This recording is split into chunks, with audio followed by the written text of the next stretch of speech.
Welcome to my channel Science of Soul. Please don't forget to like, comment and subscribe. योग के बिना कर्म और ज्ञान निरर्थक हैं, लेकिन भक्ति निरर्थक नहीं है। भक्ति में भगवान के साथ संबंध रहता है, इसीलिए भगवान स्वयं भक्त को योग प्रदान करते हैं। नमस्कार दोस्तों, मैं सूरज आप सभी व्यूअर्स को मेरे YouTube channel science of soul में स्वागत करता हूं। आज की वीडियो में हम भगवत गीता के पहले अध्याय का चौथा, पांचवा और छठे श्लोक के अर्थ को समझेंगे। इन श्लोकों में पांडव सेना में कौन कौन महारथी थे, इसके बारे में बताया गया है। तो आइए पहले हम श्लोक को रिसाइट करते हैं। अत्र सूरा महेश्वसा भीमार्जुना समाजुधि जुजुधान विराटश्च द्रुपदश्च महारथः दृष्टकेतुश्चेकिस्तानः काशीराजश्च बीर्यवान् पुरुजित कुन्तीभोजश्च शैव्यश्च नरपुङ्गवः युधामन्युश्च विक्रान्त उत्तमोजश्च बीर्यमान् सौभद्र द्रौपदयश्च सर्व एव महारथः। अर्थ: इस पांडव सेना में बड़े बड़े सूरवीर हैं, उनके पास बड़े बड़े धनुष हैं।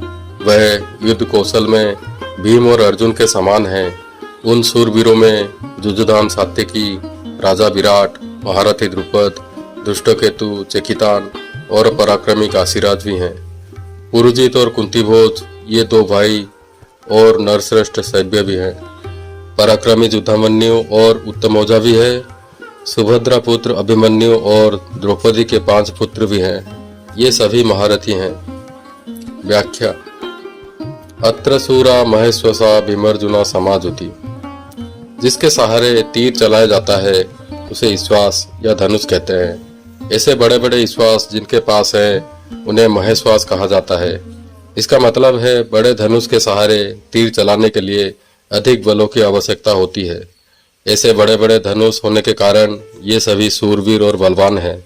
युद्ध कौशल में ये भीम और अर्जुन के समान हैं, अर्थात बल में भीम के समान और अस्त्र शस्त्र विद्या में अर्जुन के समान हैं। जुजुधान या सात्यकी नारायणी सेना में थे। वो अर्जुन से अस्त्र शस्त्र की विद्या सीखे थे। इसलिए भगवान श्री कृष्ण दुर्योधन को नारायणी सेना देने के बाद भी वह अर्जुन के पक्ष में रहे। द्रोणाचार्य के मन में अर्जुन के लिए द्वेष उत्पन्न करवाने के लिए दुर्योधन महारथियों में से सबसे पहले अर्जुन के शिष्य जुजुधान का नाम ले रहे हैं। उनका उद्देश्य था, अर्जुन को देखिए, इसने आपसे अस्त्र शस्त्र चलाने की शिक्षा लाभ की है और आपने उससे ये वरदान दिया था कि पूरे संसार में मैं तुम्हारे जैसा धनुर्धर नहीं होने दूंगा। मैं इसके लिए यत्न करूंगा। इस तरह आप तो उसके ऊपर स्नेह भाव रखते थे। पर देखिए, अर्जुन का शिष्य जुजुधान अपने गुरु के पक्ष में है, लेकिन ये अर्जुन आपका शिष्य होते हुए भी आपके विरुद्ध लड़ रहा है। जुजुधान महाभारत युद्ध में नहीं मरे थे, वो यादवों के आपस में लड़ने के कारण मरे थे। विराटश्च, जिसके वजह से हमारे पक्ष के वीर सुशर्मा को अपमानित होना पड़ा, आपको सम्मान वस्त्र में मोहित होना पड़ा और जिसकी गौओं को छोड़कर हमें युद्ध स्थल से भागना पड़ा, वही राजा विराट आपके सामने खड़े हैं। वैसे राजा विराट के साथ द्रोणाचार्य का विशेष शत्रुता नहीं था, लेकिन दुर्योधन समझते थे जुजुधान के बाद अगर मैं द्रुपद का नाम लूंगा तो द्रोणाचार्य सोचेंगे दुर्योधन पांडवों के खिलाफ मुझे उस्का रहा है और उनके लिए मेरे मन में वैर भाव उत्पन्न करने की कोशिश कर रहा है। इसीलिए द्रुपद से पहले दुर्योधन विराट का नाम ले रहे हैं। उत्तर, श्वेत, शंख नामक 3 पुत्रों के साथ राजा विराट महाभारत युद्ध में मारे गए थे। द्रुपदश्च महारथः, आप तो द्रुपद को पूर्व मित्रता का स्मरण करवाए थे, लेकिन राजसभा में उसने आपको अपमानित करके कहा, मैं राजा और तुम भिक्षुक हो, तुम्हारे साथ मेरी मित्रता कैसे संभव है। और भी शत्रुता के कारण आपको मारने के लिए उसने यज्ञ से पुत्र की उत्पत्ति की। वही महारथी द्रुपद आपको मारने के लिए खड़े हैं। राजा द्रुपद युद्ध में द्रोणाचार्य के हाथों मारे गए थे। धृष्टकेतु, ये धृष्टकेतु कितना मूर्ख है। इसके पिता शिशुपाल को जिस कृष्ण ने सभा के बीच में मार डाला, वही कृष्ण के पक्ष में युद्ध करने के लिए प्रस्तुत हुआ है। धृष्टकेतु द्रोणाचार्य के हाथों मारे गए थे। चेकितानः, सभी यादव सेना तो मेरे पक्ष में लड़ रहे हैं, लेकिन ये यादव चेकितान पांडवों के पक्ष से लड़ रहा है।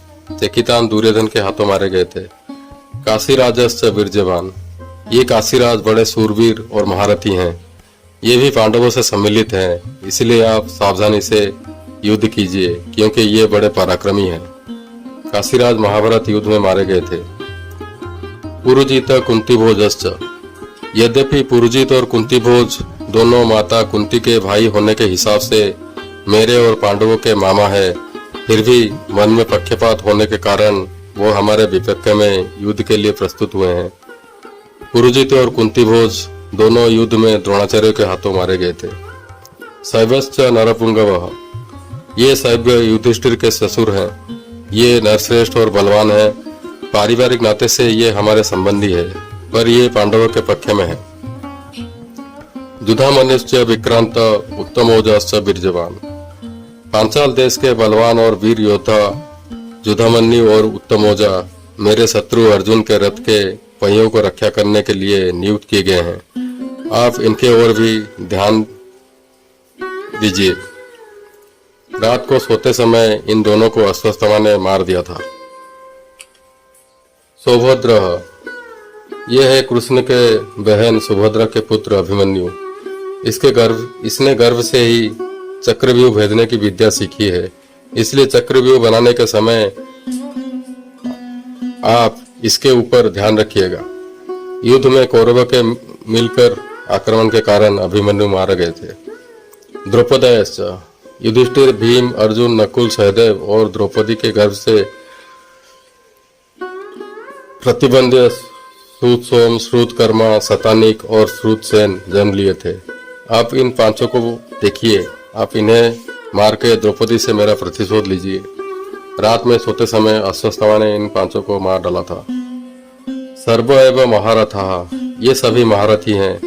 ये शास्त्र और शस्त्र दोनों विद्याओं में पारंगम है और युद्ध में एक साथ 10,000 धनुर्धारी को चलाने की क्षमता रखते हैं। ऐसे बहुत महारथी पांडव सेना में मौजूद है। तो दोस्तों, आज के लिए इतना ही। नेक्स्ट वीडियो में हम जानेंगे कि कौरवों के पक्ष से कौन कौन महारथी लड़ रहे थे। दोस्तों, आप इसे सुनते रहिए, क्योंकि आगे के वीडियो बहुत इंटरेस्टिंग होने वाला है, जो कि आपका जीवन में परिवर्तन भी ला सकता है। तो आज के लिए मैं इतना में वीडियो कंप्लीट करता हूँ। जय श्री कृष्ण।